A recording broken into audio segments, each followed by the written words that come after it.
लौटूंगा। डीके दुबे जी हमारे साथ इस वक्त जुड़ चुके हैं, संविधान विशेषज्ञ हैं।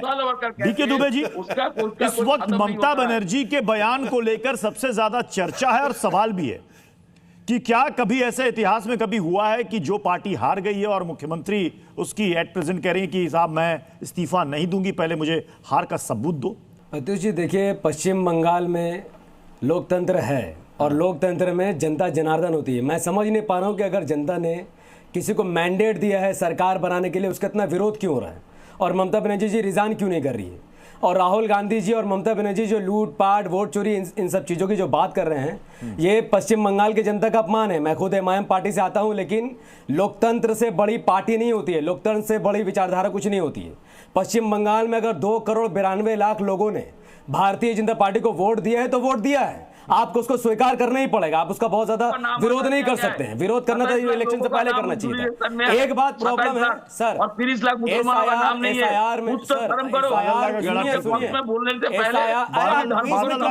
प्रत्युष जी को रोकिए, मेरी बात कंप्लीट होने दीजिए, मेरी बात कंप्लीट होने दीजिए। बादल दा, अभी आप कह रहे थे कि गला खराब है, गला खराब है, उन्होंने कहा जनादेश का अपमान मत कीजिए तो गला ठीक हो गया।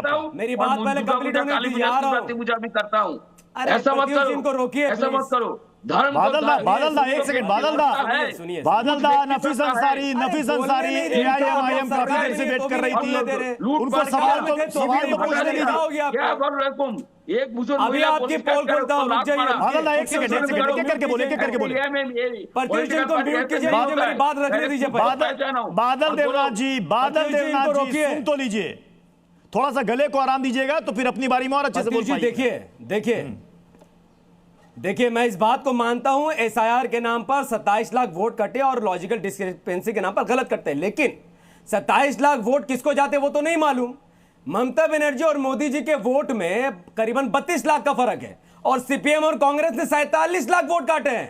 तो फिर क्या आप अपने खुद को दोष दे रहे हैं? बंगाल में आप बंगाल में बीजेपी के खिलाफ लड़ रहे थे या किसके खिलाफ लड़ रहे थे सर? पश्चिम बंगाल के इलेक्शन में, अरे बादल देवनाथ जी सुनिए, आपको कांग्रेस से क्या लेना देना है? आपको कांग्रेस से क्या लेना देना? आप क्यों जवाब दे रहे हैं? आप कांग्रेस के स्पोक्स पर्सन हैं। पश्चिम बंगाल में टीएमसी कांग्रेस मिलकर चुनाव नहीं लड़ी क्योंकि इनको बीजेपी को रोकना नहीं था, और यही मैं पश्चिम बंगाल के मुसलमानों को दिखा रहा हूं। बीजेपी को रोकने का ठेका ये लोग आपको देते हैं, लेकिन जब बात बीजेपी को रोकने की आती है तो टीएमसी अलग चुनाव लड़ती है, सीपीएम अलग चुनाव लड़ती है, कांग्रेस अलग चुनाव लड़ती है। बेवकूफ समझ के रखा है बंगाल की जनता को। और अगर बंगाल की जनता ने बीजेपी को मेंटेन दिया तो मानते क्यों नहीं आप? अगर आप नहीं मानते तो 2,92,00,000 लोग क्या करेंगे जिन्होंने बीजेपी को वोट किया है? और सर, अरे उम्र से कुछ नहीं होता सर, उम्र से कुछ नहीं होता। मेरा उम्र आपसे कम है, लेकिन मैं बलात्कार के खिलाफ रहूंगा, भ्रष्टाचार के खिलाफ कांग्रेस को भी लाइएगा, कांग्रेस को भी लाइएगा यहाँ पर। अबू शर्मा जी रिक्वेस्ट कर रहे हैं सर, बंगाल में बीजेपी की सत्ता आई है, मिलकर